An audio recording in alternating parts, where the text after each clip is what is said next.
Carlos Bolsonaro tinha apenas 17 anos quando foi escalado pelo pai para concorrer a uma vaga na Câmara de Vereadores. Não é de hoje que a família Bolsonaro ocupa uma cadeira na Câmara do Rio.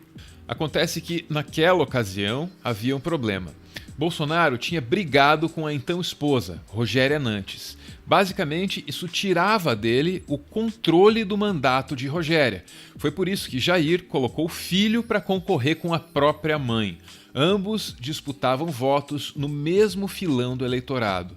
Carlos venceu e Rogéria ficou de fora. Entre os dois, uma diferença de 16 mil votos. Nessa entrevista concedida a Leda Nagli no ano passado, Rogéria garantia manter alguma proximidade com o filho Carlos. Já vi que o Carlos, quando tem dor, bota até foto no Instagram, né? Quando dói alguma coisa nele, ele corre pro teu colo. Nós somos muito próximos, até porque ele tá aqui no Rio, né? Em abril de 2019, quando Carlos já causava problemas em Brasília, criticando ministros e até mesmo as bases da democracia, o presidente da Câmara, Rodrigo Maia, declarou: ele derrotou a mãe para vereador. Isso deve ser normal na cabeça de um ser humano? Derrotar uma mãe com 17 anos deve ter gerado muito problema na cabeça do Carlos. A informação que eu tenho, apenas de ouvir falar, é que eles ficaram 7 anos sem se falar, ele e o pai. Se de fato houve um distanciamento de 7 anos entre Carlos e o pai Jair, como sugeriu Rodrigo Maia, a reaproximação entre os dois pode ter sido radical. Carlos não apenas voltou a falar com o pai, como o transformou num objeto de culto. Carlos chegou a tatuar o rosto de Jair Bolsonaro no braço. Em uma postagem de 2016, ele mencionou isso no Facebook, onde ele também publicou esse vídeo, que é uma outra demonstração de culto ao mito.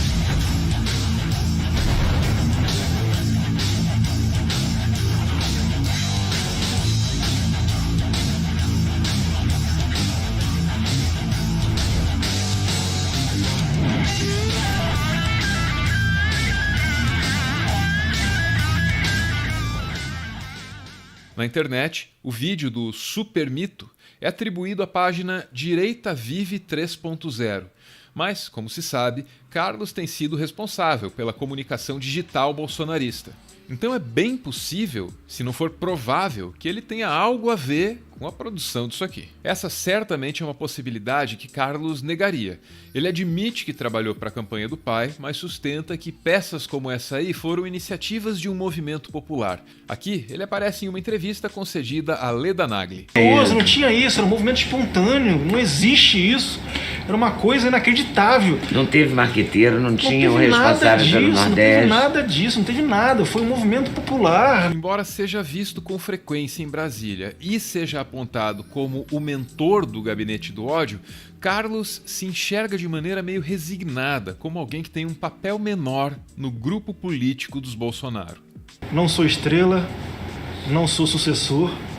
Então, o que eu quero? Eu não quero ser holofote. Talvez seja meio tarde para ficar longe dos holofotes.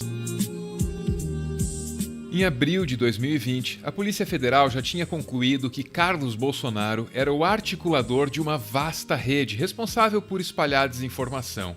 Àquelas alturas, já dava para saber que a vida dele só ficaria mais complicada nos meses seguintes. Carlos só não poderia contar com o golpe inesperado que ele recebeu em julho. Fora do Brasil, o movimento Stop Hate for Profit organizou diversas empresas num boicote ao Facebook. O movimento é gigantesco e pode envolver perdas bilionárias em publicidade para a plataforma. A pressão se intensificou e o Facebook esboçou uma reação. A plataforma contratou uma auditoria, identificou páginas e perfis responsáveis por espalhar desinformação e retirou tudo que encontrou do ar. Ou pelo menos anunciou que fez isso. No Brasil, claro, isso arranhou a máquina de comunicação bolsonarista. Mais uma vez, Carlos foi um dos citados. Num comunicado, o Facebook avisa no que é que Carlos estava metido.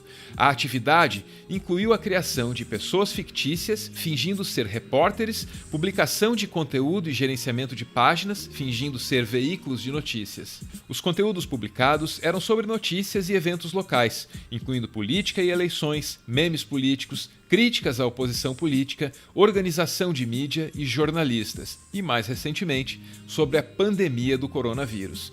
Menos de 24 horas depois do conteúdo ser retirado do ar, surgiram manchetes, avisando que Carlos agora pensa em se mandar do Brasil. Carlos, então, se pronunciou no Twitter, totalmente ciente das consequências e variações, não se sabe do que. Aos poucos, vou me retirando do que sempre explicitamente defendi, também não sei. Creio que possa ter chegado o momento de um novo movimento pessoal, acho que ele quis dizer momento.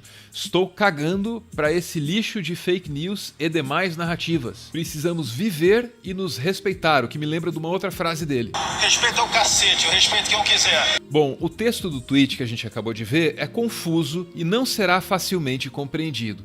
Da mesma forma, confusa e incompreensível também é a trajetória do seu autor.